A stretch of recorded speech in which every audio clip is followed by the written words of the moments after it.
and all of my friends from film school, we got out and we kind of stuck around in LA and struggled together and shared kind of the in the trenches frustrations of just trying to hit your head against the wall of the industry and try and make it crack a little bit, you know. But you kept making films, which is important. Short Yeah. films. I mean, you have Absolutely. and you make them live on all your DVDs and Blu-rays and everything else, which is great. Sadly, yes, I try. I apologize for that.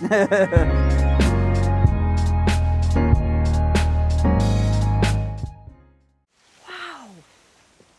It's like an actual huge glass onion. Yep. It's past, present, and future. It's what came before, where I am now, what I'll leave to the world. Ignore me. This is the full reclamation of everything I've achieved up to now. So, what kind of staff does it take to run a place like this? Normally, like 50. But, you know, look, I sent everyone home. I just want to have a normal weekend with my old friends like the old days, right? I mean, see, look, that's the thing. This isn't just a rich asshole house. It's not even a house. It's a commune for creativity. Oh, amazing. Well, what is that? That's the hourly dong. You know, I got Phil Glass to compose that. What? Welcome to Behind the Lens. Today, you all know him for so many major movies in different genres. Fascinating career here. Of course, the latest Glass Onion, a Knives Out mystery. You already branded Knives Out after one movie, which is great. Welcome, Rian Johnson. Hey, Pete, thanks for having me, man. And that is great. I mean, now a Knives Out mystery, so it's got its own thing going. I mean, I guess so. We want people to know that it's that it's like the next in this series. For me, though, what's actually important is that, to me, it's just called Glass Onion. To me, what's important is that each one of these is gonna. It's like a new Agatha Christie novel. Like, it has its own identity. It's a totally new case, new cast. So, for me, I want people to know that these are a series, but also know going forward they're all going to be like their own deal. So exactly, yeah. And they know, you know, sort of when you do that, you know, what you're going to get without knowing what you're going to get, because I think you're too good of a writer and director to keep repeating yourself.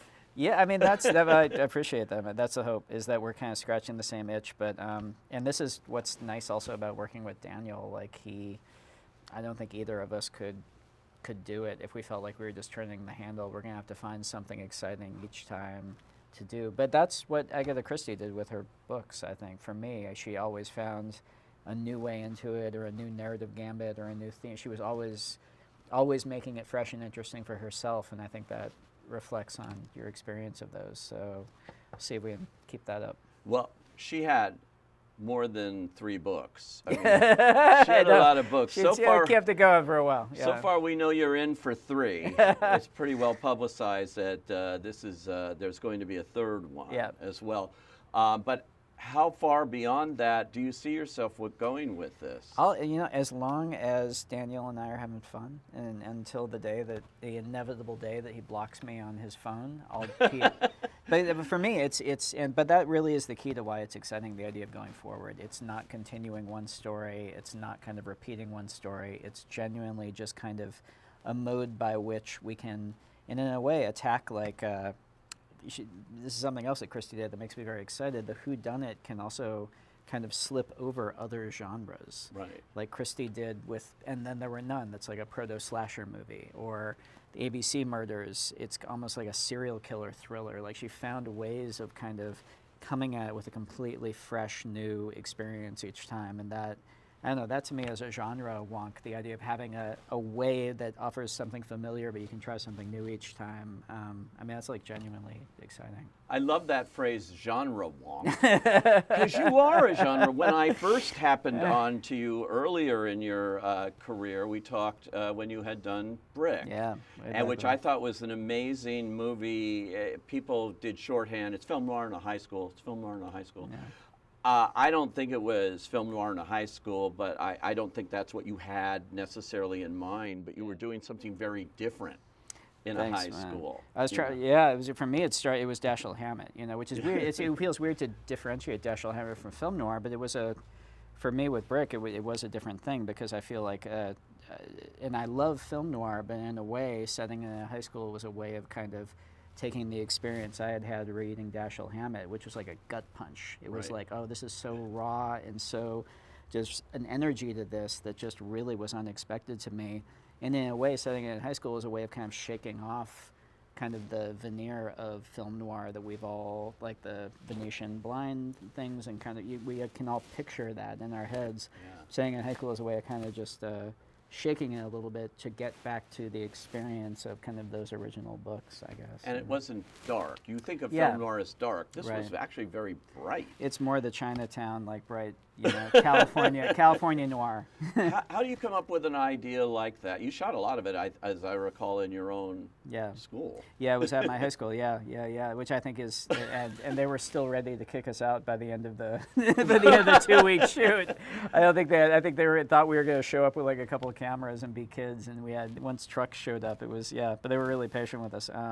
That was, I mean, for me, that was really the start of it. Was I wrote it in my early 20s. I didn't get made until I was turning 30, but I was freshly out of high school, and the combination of that genre stuff I described, of kind of wanting to get that Dashiell Hammett experience that I had had up on the screen, but also it was a way of putting sort of the emotional experience of high school, not the actual experience, but just the emotional experience. Yeah.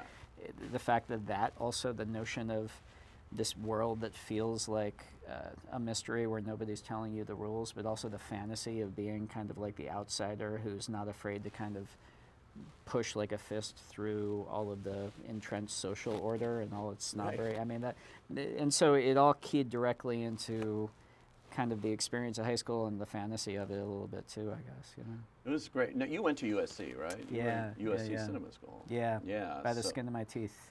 By the skin of your teeth? Well, I got rejected from the film school, and Oh. I went undeclared, and I took general ed courses the first 2 years and kept reapplying each semester, and kept getting rejected. And then I got to the end of my sophomore year, we had to declare a major, and I got rejected, and I became an English major for a semester.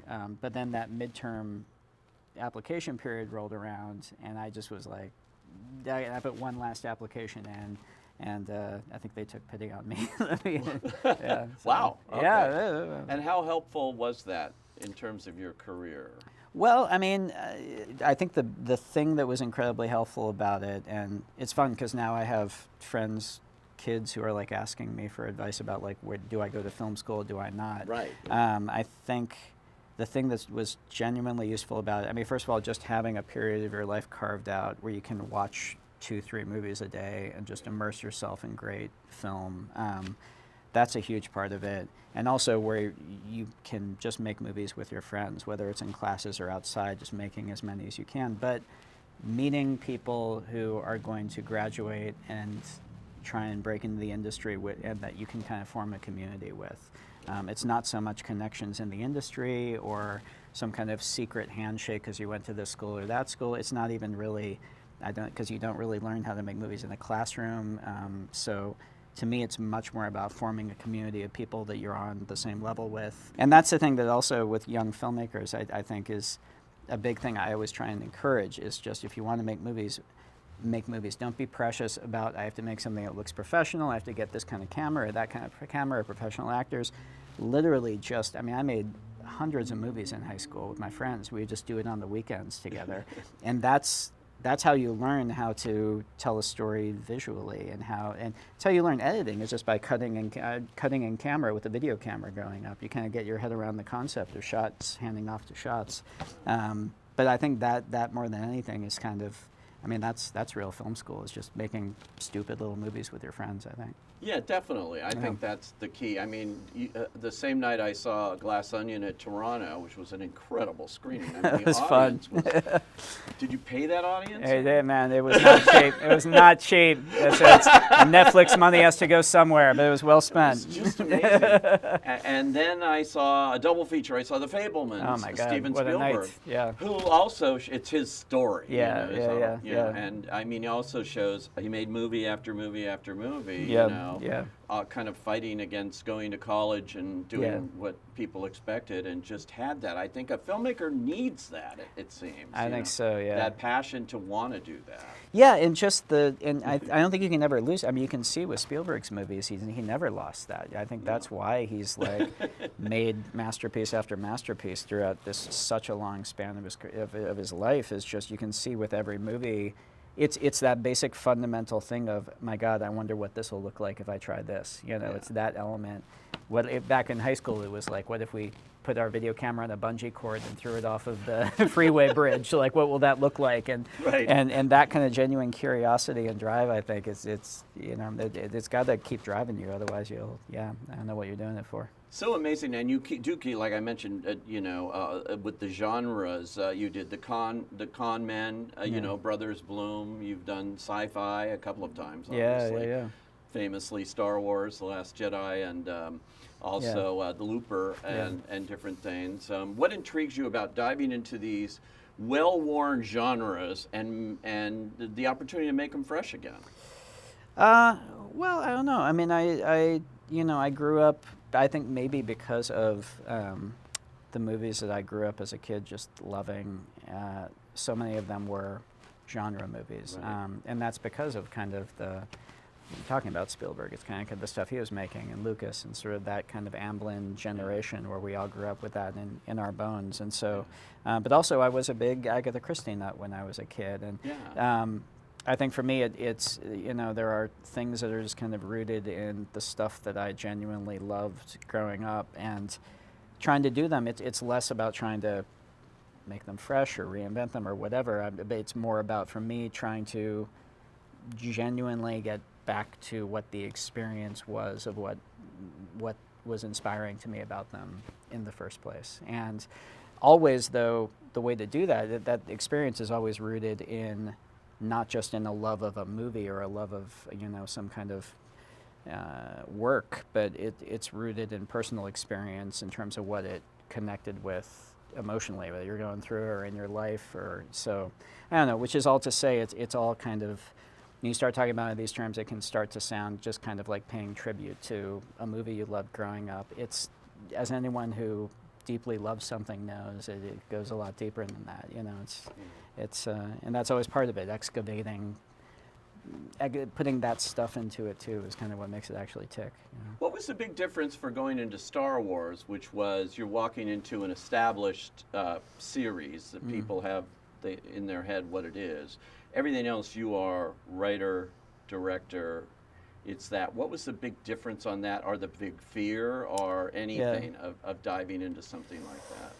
Well, I mean, there's definitely at the very start, it's kind of like going up the hill of the roller coaster is the scariest part. Like, there is that fear, but then once you're actually into it and working on it, all that kind of goes away because you're just focused on trying to make the best movie you can.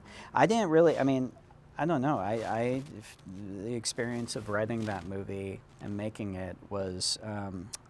It was so fulfilling, and I can't say it was fulfilling in a way that was much different than anything my other movies. Yeah, it felt very similar. I think it's hard to describe, but although with that film, it was very much within, I'm picking up the baton of episode 7, I'm hopefully handing off something that can be carried forward in the next episode, but also, though, trying to make a story that is satisfying within itself as this middle chapter.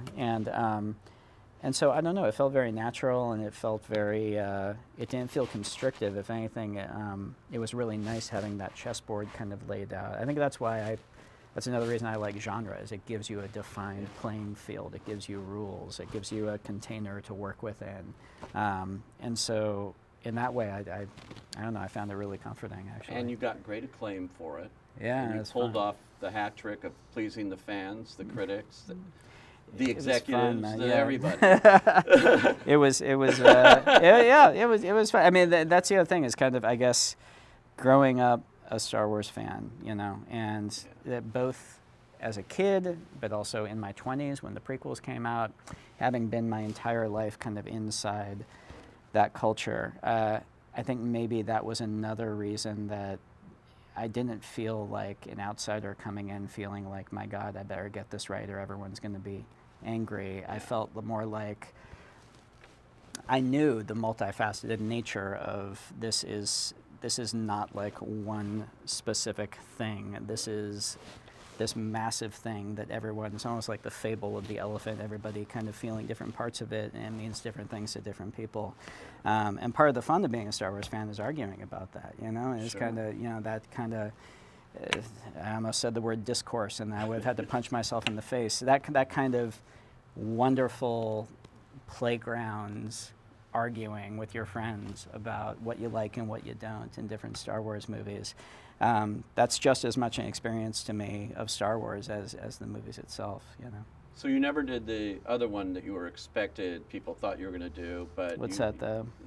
You have your own idea for a trilogy? Oh, well, that's something that, I mean, I'm still talking to, I mean, I'm still in conversation with Kathy about it. It's at this point, because I'm now making the Knives Out movies and kind of, you know, it's mostly just figuring out when we would do it. And then, but I love that world so much, and I love Star Wars. I'm looking forward to someday getting back into it, you know. It's so cool because I have to ask you about my all-time favorite television show. There's two. Yeah. I Love Lucy, which I thought was just a great. I watch that with my mom like every day. Yeah, It's always right. yeah, Isn't that yeah. the greatest It's show? so It's good. not dated at It's all. so They never good. made contemporary references. Yeah, yeah, yeah. It still plays to generations years later. Yeah. It was like a perfect television series. Yeah. But so was Breaking Bad. It's very similar in tone. I always say, people say, what's your favorite? I go like those two. But so I saw every episode. In fact, I had to interview Bryan Cranston finally when the last ones were coming on, and Yeah. I said, but I waited. I didn't want it to end, so I had Yeah. 10 episodes I hadn't seen. I waited You're for. meeting them out. I waited to watch and avoid any talk of them because I just didn't want it to end. And, Yeah. and I finally said, look, I finally watched the end, and I Yeah. watched the last group. And he said, I know other people like that too. You know, that was Yeah. just a special Yeah. show. Yeah. You directed 3 episodes of that, including, I would say, in 2012, are you know, one of the, if not the most famous one, and certainly most praised. It goes back to my question on Star Wars too. You're going into a very well-established series with brilliant creators like Vince Gilligan and things, and you know, directors who do television. You have to go in and adapt to what they already do. Yeah. How difficult was that, and why did you succeed so well? You won a DGA award. Your episode won a bunch of Emmys as well. Well, I mean, that was a different situation because it was just directing. It wasn't writing, but it was just a pure pleasure. And I went into that with no motivation other than putting this amazing script that, you know, Moira Wally Beckett and Sam Catlin had written onto the screen as powerfully as possible. It's like going into that, just being able to serve the material and serve Vince's vision was, I mean, that to me, it was kind of like just getting to do the fun part. I didn't have to sit down and worry about the script and write it all out. You got great material, you got great actors, and you're just making something and trying to make it great. You know, that was a just pure pleasure for me. That was just such a joyous experience. That's I feel so really cool lucky. because directors on your level in making movies and things wouldn't necessarily dive into, you know, episodic television. Well, no, but I also when Vince got in touch with me after he saw Brick, it was really early actually when I did that first episode, and so he watched this weird little indie movie by this kid and got in touch with him, and so I felt so grateful to him, but. It was such a special thing in that group, the creative environment on that set, and just like the amount that everyone believed in what they were doing. No, it was something I felt really lucky to be a part of, man. Wow, yeah, so cool. Now I have to ask you about A Glass Onion again. The first one was incredible with a brilliant cast. The great Christopher Plummer and everyone, you know, and Anna de Armas and Jamie Lee Curtis, and on and on. And then you recreated again with a whole new cast, except obviously for Daniel Craig and things. And you top yourself. I'm not going to put too much pressure on you here, but that's not easy to do. Thanks, Peter. You know, especially when you have that level of success with the first one. Thanks, man. And so you top yourself, and I know there's a third. I've got to ask you about the Netflix deal, because this is, they say, it's almost a $500 million deal, to do 2 films. Right. Lionsgate was involved, and then they weren't, and then you decided to go to Netflix, and people go, whoa, this is like a Yeah. major movie franchise. Yeah. Why? Well, we had, I mean, first of all, we had a fantastic experience with Lionsgate, and still to this day maintain a great relationship. I love those guys, and they were fantastic. But we had, we had to deal with them for one picture, and so when we came time to do the second one, we just kind of tested the waters, and Netflix kind of came with a deal and a proposal that just it was the right thing to do. But and our experience with Netflix has been fantastic. They've been great, and we're doing this. I'm very thankful to them that they've really stepped outside of their comfort zone, and they're doing this 1 week theatrical. It's push. coming up on Thanksgiving holiday. It's Thanksgiving. They're working, which they've never done before, with Regal and AMC and Cinemark, and they're actually making a big push. It's not a wide release. It's like 600-700 theaters or so, but they're making a real push, and that's something that was really important to us, to Daniel and I and my producer Ram, and it's something Netflix really stepped up to do. I want people to be able to have a great time watching at Christmas with their families on Netflix, but I really, you experience that room in Toronto, like with a crowd reacting to the movie. It's so important. It's engineered to do that. I mean, it's really, that's kind of, at the end of the day, like there's nothing quite like that, it's that Hitchcock thing of wanting to kind of play an audience like a piano is what we're trying to do with these, hopefully to give them a great experience in the theater. Yeah. And so I'm really, really happy that people want to go on Thanksgiving with their families. They'll be able to do that. Yeah, it's a reminder of that theatrical experience. Yeah. That as great as Netflix can be, or any kind of streamer, or providing all of this opportunity for, I guarantee you, 80% of their movies would never get made otherwise. Yeah. Yours would, but most of them wouldn't. And so they're giving a lot of opportunity for different kinds of things. Yeah. And that's a different kind of viewing experience. But for movies, and I'm a big proponent of theaters and going out there and seeing comedies or seeing something like this, like Glass Onion, is extraordinary to see it with other people. It's an experience. I feel like with the first movie, that's kind of what helped build the word about it, is people having that experience in the theater. Yeah. And then going home, and when it was on streaming, going home and with their families and saying, oh, you haven't seen this, you'll love it, and turning it on. I mean, that's hopefully, but that experience in the theater is so much of what we make these movies for, Yeah, it's groundbreaking again to see this. I guess you might call this an experiment that they're doing. Yeah. When you get the three major chains who have, been through hell and back with the pandemic, saying, this is the movie we need to do this with. It's stepping out for everybody involved. I'm really thankful that it's like very thankful that it feels almost like some kind of peace accord happened, and I'm very grateful everybody did. Yeah. So when can we expect 3? The Jeez, Knives Out mystery? Well, I don't know. I gotta write it.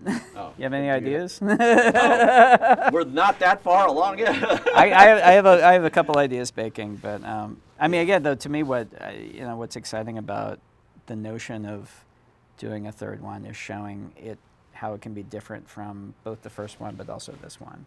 Yeah. And so I don't know. That's kind of what's got me really, because at first I had thought, well, I should probably do something else before I go into the third one of these. Right. But honestly, coming off of the high of making this movie and the notion of then doing something that is completely different from this next. And I love the genre so much. There's nothing kind of more creatively exciting to me right now than showing seeing what that can be. It's so cool. Yeah, it's pretty fun. Can't wait to see how it all turns out. I know how the movie turns out, and it's not a word. I'm not going to say. I'm not going to say. You're going to have to go see it in a theater in Thanksgiving, or see it at Christmas on Netflix. But whichever way you see it, see it. And thank you, Rian Johnson, for joining us on Behind the Lens. Pete, thanks so much, man. Appreciate it.